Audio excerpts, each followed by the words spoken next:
What if we, as artists and creators, could embrace our limitations to increase our creativity?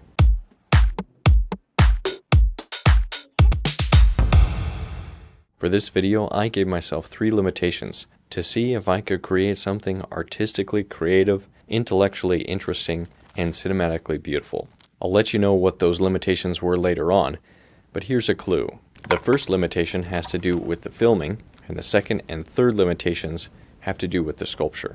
If you think you know what these limitations are, you can comment below before I reveal them in the video. So how can we use limitations to fuel our creativity? Let's find out. We live in a world of limitations, laws, morals, rules, constraints, guidelines, roles. There are physical limitations to the laws of nature. There are limits to our time. There are limits to our personal finances. There are limits to our resources. There are limits guiding moral behavior.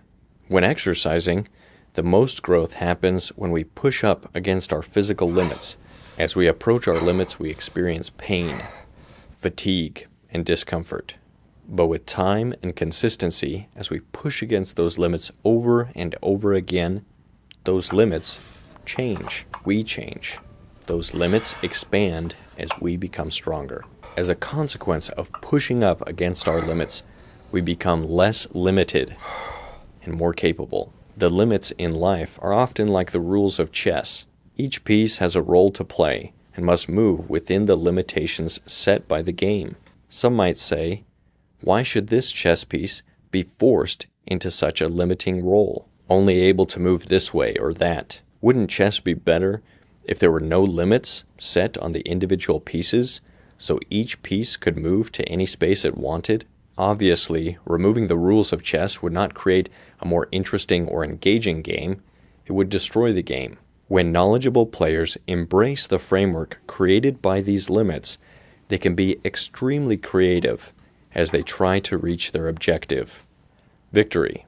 Some might come to the conclusion that I'm promoting what's now called a limiting mindset, but that's not at all what I'm referring to. While we do live within limitations, as we push up against what we think are our limits, we often find that those limits are beyond what we first believed. Let's use a worldwide historic example. There were many intelligent people who believed in an imminent societal collapse due to overpopulation. They predicted that as the world population outgrew its resources, that society would collapse. This seems like a logical mathematical conclusion. The same resources divided up by more people means less resources per person. But something interesting took place. As the world population has grown, problems like poverty, starvation, and lack of resources have decreased worldwide. What these people warning of overpopulation did not account for was the creativity, ingenuity, and problem-solving ability of mankind. Creative problem solvers have discovered more and more ways to make better use of limited resources by reusing or repurposing old resources and creating entirely new and unforeseen resources.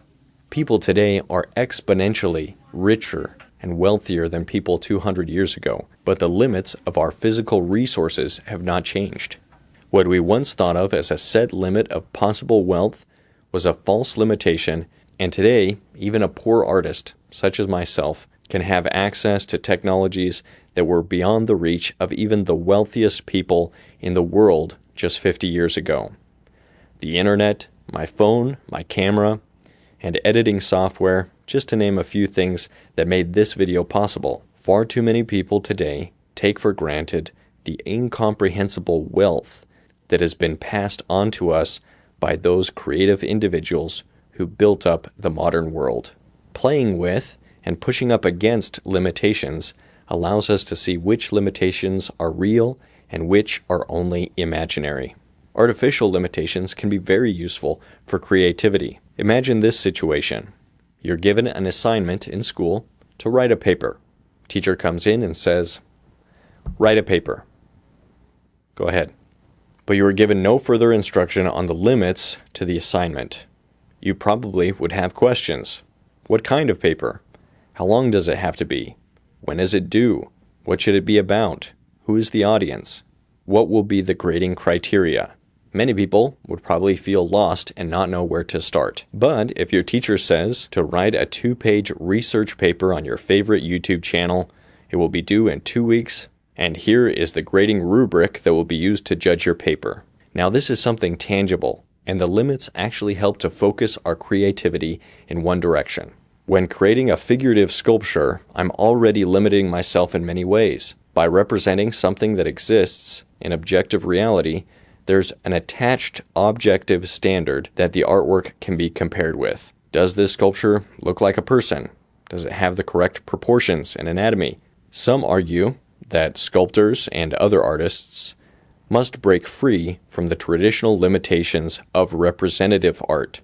As modern artists have broken free from these traditional restraints, we see urinals where once masterful stone sculptures stood. We see ugliness and vice elevated to the level of beauty and virtue. So what are the limitations I've set for this video? If you're feeling adventurous, you can pause the video and comment below some of the limitations that you think I might have set for myself. While you do that, I want to extend to you an invitation to do what I've done in this video. Give yourself 3 specific limitations as a framework for your next creative project. If you do this, I encourage you to record your process and then add a link where people can see the project in the comments below. Explain what your limitations were and how those limitations helped you be more creative. Okay, let me give you my self-imposed limitations and explain how they helped me be more creative in this video. The first limitation was to use only a 135mm lens, wide open at f2.8 aperture, focused to the closest focal distance, which for this lens is 1.5 meters.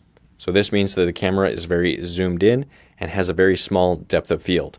So I go in and out of focus with very little movement. The second limitation was to use only materials and tools not made for sculpting. In this case, I used Babble cheese wax and a pimple remover that I got from the Dollar Tree, though I mostly used my hands for the sculpture. The third limitation was to create a work of art that would fit inside the frame with the lens and camera settings that I mentioned in the first limitation. The first limitation was set by this new lens that I got recently. While most lenses are very expensive, I got this lens for $40 with a $15 adapter. It's a vintage Nikkor Q 135mm f2.8 non-AI lens.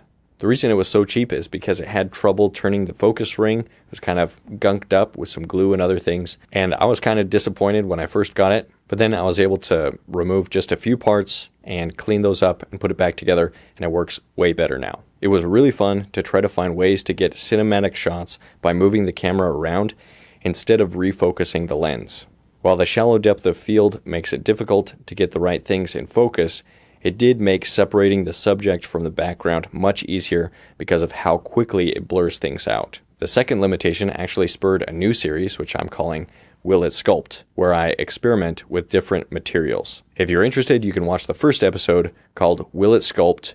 Babble Cheese Wax. I'll put a link for that in the description. The third limitation of making sure the work of art would fit within the frame was just a logical constraint to have, given the first limitation of using this lens and focal length. This was pretty easy to do. I've done a lot of maquettes or small model sculptures this size, so that one really didn't affect me too much. Something I did realize, though, was that the S5 can record in full frame and then also an APS-C crop, and so you can get a little bit more zoomed in and a little bit more zoomed out. So for most of this video, I was actually zoomed in at the APS-C crop, so I was zoomed in even a little bit more than that 135mm. But there you can see that even with this limitation of a set focal length on the lens, I couldn't change the settings of the lens at all, but I could still zoom in and out just a little bit by changing the settings of the camera itself. So this is just a way of how playing with limitations, you can realize that they're often a little bit more flexible.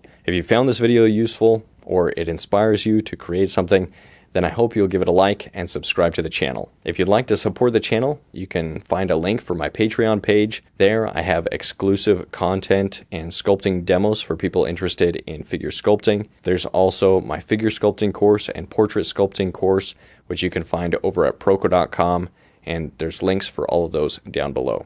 Stay creative, stay productive, and I'll see you in the next video.